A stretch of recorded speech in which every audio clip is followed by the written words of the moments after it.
ആ നിലമ്പൂർ കണ്ട് തിരിച്ചു വന്നപ്പോഴും എൻ്റെ മോൾ എന്നോട് ചോദിച്ചു, അപ്പച്ചേ ഫൈസി അവിടെ നിൽക്കില്ലേ, പള്ളീൻ്റെ മേലെ ഉണ്ടാവും എന്നാണ് ചോദിച്ചത്. ഞങ്ങൾക്ക് മയ്യത്ത് നിസ്കരിക്കണമെന്ന് എഴുതിയിട്ട് എൻ്റെ മോളൊരു മുസ്ലിയാരെ കൊണ്ട് കല്യാണം കഴിപ്പിച്ചതായിരുന്നു. അതാണ് എൻ്റെ ലക്ഷ്യം ഉണ്ടായിരുന്നത്. ഞാൻ ആദ്യം ഒരു മുസ്ലിയാരായിരുന്നു. പക്ഷേ അവനക്ക് മയ്യത്ത് നിസ്കരിക്കാൻ അള്ളാഹു ഞങ്ങളെയാണ് നിശ്ചയിച്ചതെന്ന് പിന്നീടാണ് ഇപ്പോഴാണ് മനസ്സിലായത്. ഇതൊരു ചോദ്യമല്ല, പ്രാർത്ഥിക്കണം എന്നുള്ള ഒരു യാചനയാണ്. എൻ്റെ മോളുടെ ക്ഷമയ്ക്ക് വേണ്ടിയിട്ട്. എൻ്റെ മോനായിരുന്നു, മരുമകൻ എന്ന് പറയാൻ പറ്റില്ല, മോനെന്ന് പറയണം. കാരണം എനിക്ക് അസുഖം വന്നാലും എന്ത് പ്രതിസന്ധിയിലും സാമ്പത്തികം അല്ലെങ്കിലും പറയാൻ കഴിഞ്ഞിരുന്നു, വാപ്പ നിങ്ങൾക്ക് ഞാനുണ്ട് കൂടെ. ഷാ ഫൈസിയുടെ ഭാര്യയുടെ പിതാവുണ്ട്, പേര് ഉസ്മാൻ. നിങ്ങൾ പാക്കണ വയനാട് ജില്ലയിലാണ്? അല്ല, തമിഴ്നാട് നീലഗിരി ജില്ലയിൽ തന്നെയാണ്. പാക്കണ പെടുന്നത് 25 കിലോമീറ്റർ അങ്ങോട്ട് ഉള്ളിലോട്ടുള്ള സ്ഥലമാണ്. ഇവരുടെ കല്യാണവും ഒക്കെ അൽഹംദുലില്ലാ വളരെ ഭംഗിയായിട്ട് തന്നെ കഴിഞ്ഞു. ഞങ്ങളൊരു മോൻ്റെ പോലെയായിരുന്നു ഫൈസി ഉണ്ടായിരുന്നത്, മരുമകനല്ല, ഒരു മോനായിരുന്നു. എല്ലാ കാര്യത്തിനും അൽഹംദുലില്ലാ വളരെ ഹൈറായ രൂപത്തിലായിരുന്നു ഞങ്ങളോട് ഇടപഴകലും ഞങ്ങളുടെ ബന്ധങ്ങളും അതെല്ലാതും. പക്ഷേ നിർഭാഗ്യം അള്ളാഹുവിൻ്റെ ഖദറെത്തി. ഞങ്ങൾക്ക് മയ്യത്ത് നിസ്കരിക്കണമെന്ന് എഴുതിയിട്ട് എൻ്റെ മോളൊരു മുസ്ലിയാരെ കൊണ്ട് കല്യാണം കഴിപ്പിച്ചതായിരുന്നു. അതാണ് എൻ്റെ ലക്ഷ്യം ഉണ്ടായിരുന്നത്. ഞാൻ ആദ്യം ഒരു മുസ്ലിയാരായിരുന്നു. പക്ഷേ അവനക്ക് മയ്യത്ത് നിസ്കരിക്കാൻ അള്ളാഹു ഞങ്ങളെയാണ് നിശ്ചയിച്ചതെന്ന് പിന്നീടാണ് ഇപ്പോഴാണ് മനസ്സിലായത്. പക്ഷേ ഞങ്ങളെ കൂടെ ജീവിക്കുന്ന സമയത്തിൽ ഫൈസി എന്ന് വിളിക്കുക എന്നല്ലാതെ ഫൈസിൻ്റെ ഇതിനെക്കുറിച്ച് ഞങ്ങൾക്ക് മനസ്സിലായിരുന്നില്ല. മരിച്ചപ്പോഴാണ് ഫൈസി ഒരു വലിയ ആളായിരുന്നു, എല്ലാ ജനങ്ങൾക്കും വളരെ ഉപകാരപ്രദമായ ഒരു കാര്യങ്ങൾ ചെയ്യുന്ന ഒരാളാണെന്ന് ഞങ്ങൾക്ക് മനസ്സിലായത്. ഇനിയിപ്പോൾ എല്ലാവരോടും പറയാനുള്ള, ഈ ചാനൽ കാണുന്നവരോടും മറ്റുള്ളവരോടും എല്ലാവരോടും പറയാതെ ഞങ്ങളെ കുടുംബത്തിൻ്റെ ക്ഷമക്ക് വേണ്ടി, പ്രത്യേകിച്ച് എൻ്റെ മോളുടെയും ക്ഷമക്കും അസുഖങ്ങളൊന്നും ഇല്ലാതിരിക്കാൻ വേണ്ടി ഈ കാണുന്ന ചാനലിൽ എല്ലാവരും പ്രാർത്ഥിക്കണം, മനസ്സുരുകി പ്രാർത്ഥിക്കണം, ക്ഷമ നൽകാൻ വേണ്ടി എന്ന് മാത്രം ഈ അവസരത്തിൽ ഫൈസിനെക്കുറിച്ച്. വീട് പണിയുണ്ട്, വളരെ ആഗ്രഹിച്ചിരുന്നു ആ വീട്ടിൽ കയറണം. ഒരു 2-3 മാസത്തിൻ്റെ ഉള്ളിലെങ്കിലും ആ വീട്ടിൽ കയറും എന്ന അത്രയും പ്രതീക്ഷയോടുകൂടിയാണ് കടം വാങ്ങിയിട്ടാണെങ്കിലും മറ്റുള്ളതാണെങ്കിലും ആ വീട് പണി തുടങ്ങിയത്. അൽഹംദുലില്ലാ വാർപ്പ് കഴിഞ്ഞു, തേക്കാൻ കൊടുക്കണം എന്ന് പറഞ്ഞ് അതിൻ്റെ കരാറും പറഞ്ഞ സമയമായിരുന്നു. പക്ഷേ റബ്ബിൻ്റെ ഖളാ, എൻ്റെ മോനിക്കത് ചെയ്യാൻ പൂർത്തിയാക്കാൻ കഴിഞ്ഞില്ല. അൽഹംദുലില്ലാ നിങ്ങളുടെ സഹകരണവും മറ്റുള്ളതോട് കൂടെയാണെങ്കിൽ ആ വീട് പൂർത്തിയാക്കി എൻ്റെ മോളതിലിരുത്തണമെന്ന് ആഗ്രഹമുണ്ട്.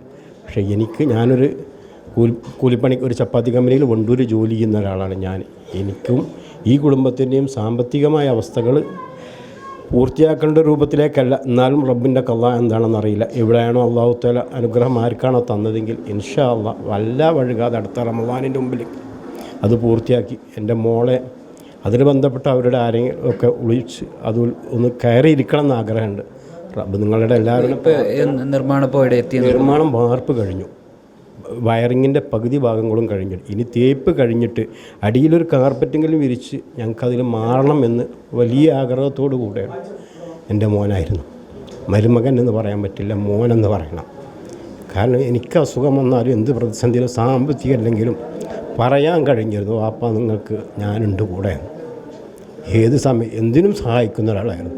പിന്നെ അതല്ല, വരുമ്പോൾ വീട്ടിലേക്ക് വരുമ്പോൾ കുടുംബത്തോടു കൂടെ ഇമാമായി നിസ്കരിക്കാനും അതിന് പ്രചോദനം നൽകാനും ഒക്കെ ഒരു നല്ല കഴിഞ്ഞ കൊറോണ കാലത്ത് ഞാൻ ജോലിയില്ലാതിരുന്നപ്പോൾ പോലും അവൻ്റെ മഹല്ലുകളിൽ നിന്ന് ഞങ്ങൾക്ക് എത്തിക്കേണ്ട സാധനങ്ങളൊക്കെ അതല്ലെങ്കിൽ എവിടുന്നെങ്കിലും കിറ്റ് കിട്ടുകയാണെങ്കിൽ അതുപോലും പകുതി ഇവിടെ കൊടുത്ത് പകുതി ഞങ്ങൾക്ക് കൊടുന്നു തരികയായിരുന്നു.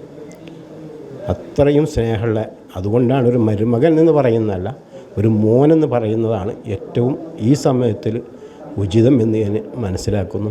എനിക്ക് പറയാനുള്ളത് ഒന്ന് മാത്രമേ ഉള്ളൂ, ഞങ്ങളുടെ ഭാവി സുരക്ഷ, ഭാവി നന്മയ്ക്ക് വേണ്ടിയിട്ട് ഇത് കാണുന്നവരും ഈ ദീനിനെ സ്നേഹിക്കുന്നവരും ഞങ്ങളോട് സഹകരിക്കുക, പ്രാർത്ഥിക്കുക. പ്രാർത്ഥനയിൽ ഇതൊരു ചോദ്യമല്ല, പ്രാർത്ഥിക്കണം എന്നുള്ള ഒരു യാചനയാണ് എൻ്റെ മോളുടെ ക്ഷമയ്ക്ക് വേണ്ടിയിട്ട്.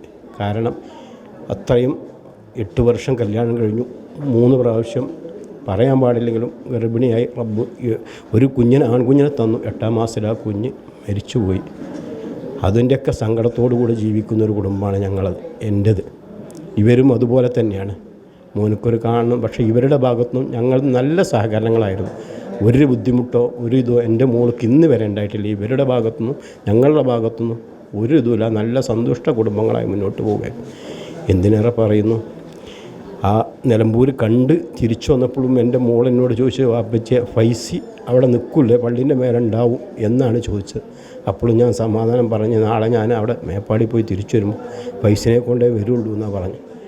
പക്ഷേ റബ്ബിൻ്റെ ഖളാ നേരെ തിരിച്ചായിരുന്നു. അൽഹംദുലില്ലാ എന്ന് ഇപ്പോൾ പറയുക.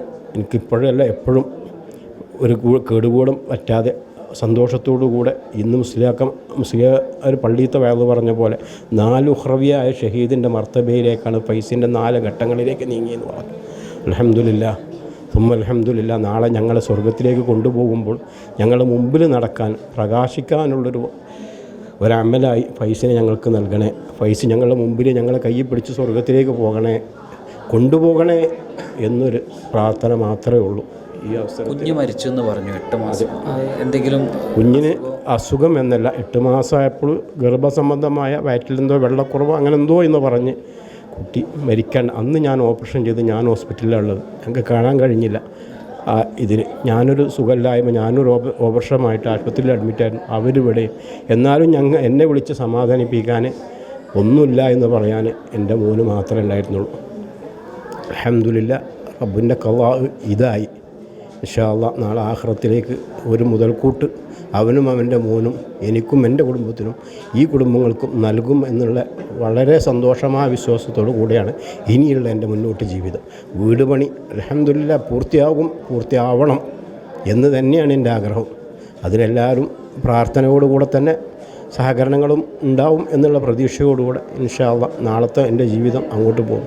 ഇനി മറ്റുള്ളത് എന്താണെങ്കിൽ എല്ലാം തവക്കൽതു അലല്ലാഹ് എന്ന് മാത്രം പറയുന്നു. നിങ്ങളെല്ലാവരോടും എനിക്ക് പറയാനുള്ളത് ദുആ കൊണ്ട് വസിയത്ത് ചെയ്യുക. പ്രത്യേകിച്ച് എൻ്റെ മോൾക്ക് വേണ്ടിയിട്ട്, മോൾക്ക് ക്ഷമ കിട്ടാൻ വേണ്ടി. ഇപ്പോൾ ഒരു ഹോസ്പിറ്റലിൽ പോയി കൊണ്ടുവന്നിട്ടേ ഉള്ളൂ. ഇന്ന് രാവിലെ പള്ളിക്ക് പോകുമ്പോൾ കഴിഞ്ഞ വെള്ളിയാഴ്ച പള്ളിക്ക് ഇറങ്ങുമ്പോൾ ഡ്രസ്സ് എടുത്തു കൊടുത്ത് തലയിൽ കെട്ടാനുള്ള തലപ്പാവും എടുത്തു കൊടുത്ത് തിരിച്ച് പറഞ്ഞ് ചായ കൊടുത്ത് പറഞ്ഞയച്ച മോനാണ്. ഈ വെള്ളിയാഴ്ച ആകുമ്പോൾ ആളില്ല. ആ ഒരു സങ്കടം പറഞ്ഞിട്ടാണ് ഇന്ന് അസുഖം വരാനും ഹോസ്പിറ്റലിലേക്ക് പോകാനും ഉണ്ടായ ഏക കാരണം. ഇനിയും വെള്ളിയാഴ്ചകൾ വരും. എൻ്റെ മോൾക്ക് ക്ഷമ കിട്ടാൻ വേണ്ടി നിങ്ങളെല്ലാവരും പ്രാർത്ഥിക്കണം എന്ന് മാത്രമേ പറയാറുള്ളൂ.